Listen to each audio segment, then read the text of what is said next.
Aliagas.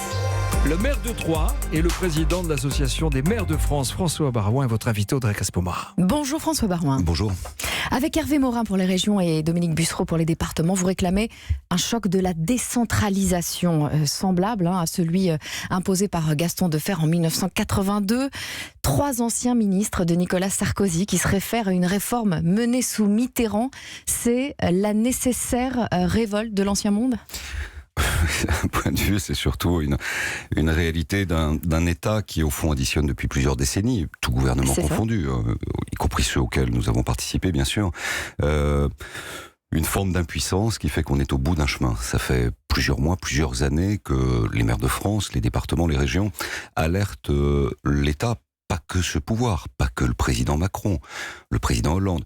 Et je serais même tenté de dire le président Sarkozy, lorsqu'il y a eu la réforme de la taxe professionnelle, si on ne peut pas demander d'un côté d'être meilleur pour améliorer les politiques du coin de la rue, sans donner les moyens à ceux qui l'incarnent, qui l'exercent et qui ont encore la crédibilité pour porter ce type de politique. Et pourtant, Emmanuel Macron s'est fortement appuyé sur les maires des communes rurales pour ce grand débat.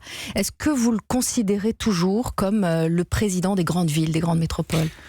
On a eu un début de mandat pour lui difficile. Pour nous, c'était curieux parce qu'il n'y avait aucune appréhension. Les maires, l'immense majorité des maires ne sont pas engagés politiquement. Et une association comme celle des maires de France rassemble toutes les sensibilités politiques, y compris le gouvernement, les membres du parti majoritaire. Donc on a eu des tensions, mais on a eu des tensions sur des sujets concrets. Quand le gouvernement prend une mesure de rendement budgétaire sur l'APL, on a dit attention danger. D'ailleurs, c'est un sujet qui est devant nous. Le problème du logement, il y a eu un effondrement de la chute de production de logement qui va entraîner la promotion privée. Ce sont des sujets qui sont devant nous, donc on a été des lanceurs d'alerte. Maintenant, moi je me félicite que le président Macron, avec intelligence et d'ailleurs audace et courage, se soit appuyé sur les maires qui sont les grandes valeurs républicaines en quelque sorte. Donc il y a un changement. Il y a un changement, il y a une normalisation, ce qui est bien la moindre des choses. Le président de la République, pour tous les maires, c'est une référence. Avec le chef de l'État, on a des débats. Et on a aussi des désaccords. Au fond, Emmanuel Macron est le seul à pouvoir encore cumuler. Il est président, et nous le soutenons pour la restauration de l'ordre républicain, et nous l'accompagnons pour la préservation de la République.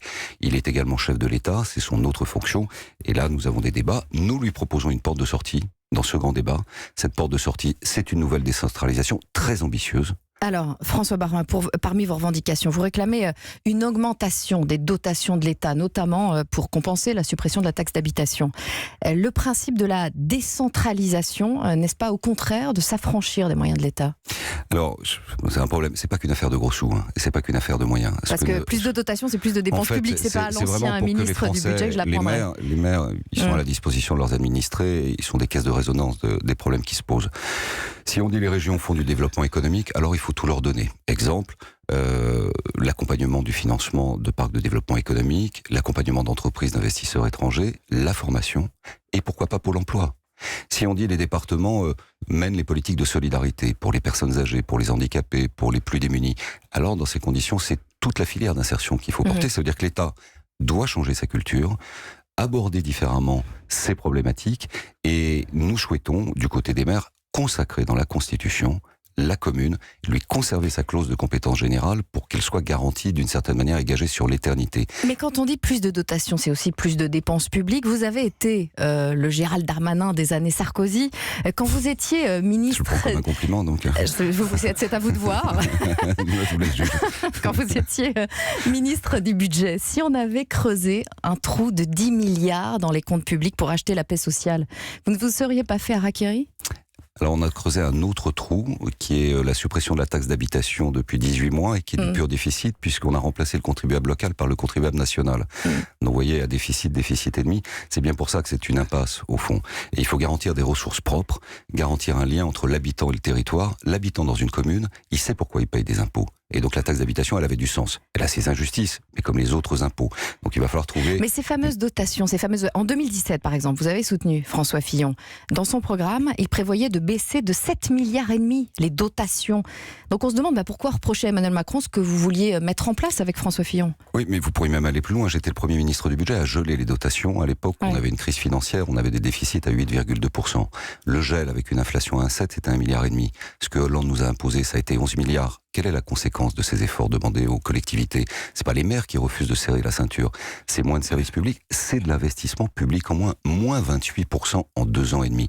Poursuivre cette politique, c'est la certitude. Donc oublions les 3% et compagnie. Mais de toute façon, c'est déjà oublié, puisque le chèque du mois de décembre, 10 milliards, fait exploser et nécessite pour Paris de négocier avec Bruxelles. Dans 2 jours, la fin du grand débat, enfin de sa première phase, les garants du débat reprochent au président de s'être mis beaucoup trop en avant lors des discussions avec les Français. C'était un débat ou une campagne ? Responsables politiques, les garants, ils sont par définition indépendants, ils portent un jugement, un regard. On est quand même passé pas loin de la catastrophe au mois de décembre. Et ce qui a sauvé le président Macron sont nos institutions. Et tout le monde a fait preuve d'un grand esprit de responsabilité, à commencer par les maires. Nous avons appelé, nous les maires de France, à être aux côtés de l'État pour la restauration de l'ordre républicain. On revient de très très loin. Donc que le président de la République se soit impliqué autant, s'appuyant sur les maires, ce qui est un grand succès pour nous, de la restauration d'un dialogue républicain, à titre personnel, ça ne me choque pas. La participation au débat, ça a été un succès. Comment faire pour que la conclusion du débat ne soit pas un échec ? Tout dépendra des réponses qui seront apportées. Vous êtes confiant ? Alors là, pour l'instant, c'est l'incertitude et c'est un grand brouillard à couper au couteau.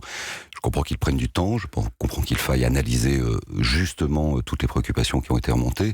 Il y a des problèmes de pouvoir d'achat, il y a des problèmes de pression fiscale, il y a des problèmes de cohésion territoriale. Nous, ce que nous proposons avec Hervé Morin et Dominique Bussereau, c'est cet acte 3 de la décentralisation. Moi, je suis convaincu que c'est une réponse avantageuse pour l'État qui va pouvoir se concentrer à terme sur ses missions, la sécurité, la défense, un cadre national pour une politique de justice, d'éducation et le reste, tout le reste.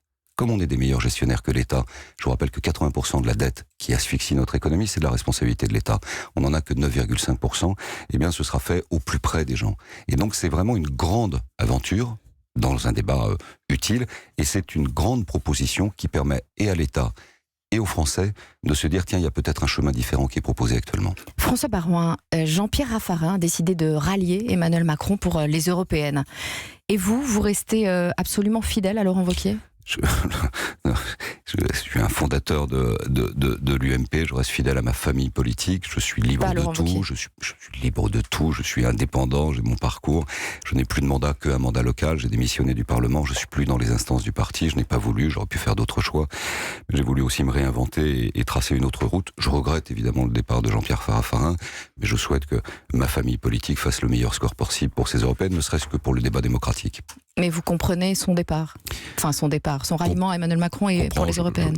Je regrette, voilà, je pense qu'il va falloir réfléchir à imaginer un socle plus large. On ne peut pas à droite enquiller les défaites les unes après les autres comme on le fait depuis 10 ans. Donc, un socle plus large, c'est-à-dire lorsque Jacques Chirac, avec Jean-Pierre Raffarin d'ailleurs, Alain Juppé et quelques autres, dont moi-même, nous avions imaginé rassembler toutes les familles de la droite, du gaullisme à la démocratie chrétienne, en passant par le Parti radical et les formations dites plus libérales du Parti républicain de l'époque, il y avait un projet politique qui était de ne jamais descendre en dessous de 25% pour être un pôle qui permettait d'emporter des majorités. On est un parti de gouvernement. On a oublié ça ? On s'en éloigne très largement, donc il va falloir reconstruire ça si un jour on veut peut-être revenir en responsabilité et diriger le pays. Merci François Baroin. Merci à vous.